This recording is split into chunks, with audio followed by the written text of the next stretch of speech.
किसी ने क्या खूब कहा है, अच्छा जीवन अपने आप नहीं बनता, उसे बनाना पड़ता है।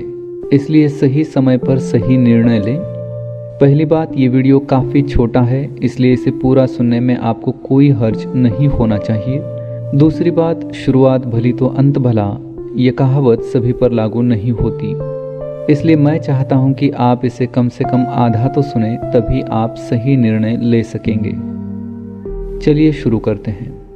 किसी चीज़ का मूल्य उसकी मौजूदगी पर निर्भर करता है। मतलब कि कोई चीज़ सहजता से उपलब्ध होती है तो उसका मूल्य कुछ खास नहीं होता।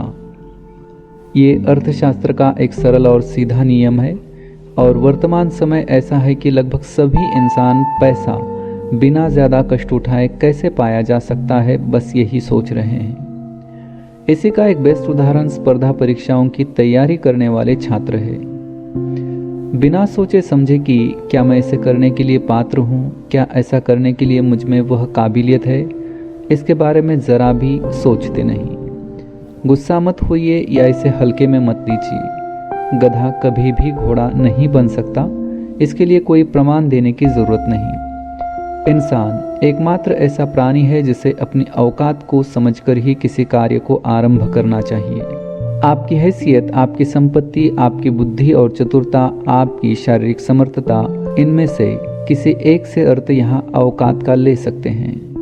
पर ज़्यादातर लोग उसे, यानी कि जिससे भी आप इंस्पायर है, उसे उस काम में बहुत ज़्यादा धन लाभ हुआ, सफलता प्राप्त हुई तो मुझे क्यों नहीं मिल सकती, उसने खूब मन लगाकर पढ़ाई की, इस कारण उसे एक बेहतर नौकरी मिली तो मुझे क्यों नहीं मिल सकती, ऐसी सोच बनाकर भेड़ बकरियों के जैसे कॉपी करते हैं। इससे कुछ लोगों को फ़ायदा ज़रूर होता है, लेकिन सच्चाई यह है कि हमें पहले इस बात को समझना होता है कि मेरा स्वभाव आखिर है क्या। मुझे सही मायनों में ऐसा क्या करना चाहिए कि जिससे मुझे कोई काम करने में मज़ा भी आए और जीवन की ज़रूरतें भी पूरी हो। जिन लोगों को सफलता प्राप्त हुई, क्या उन्होंने खुद को इसी तरह से जांचा था?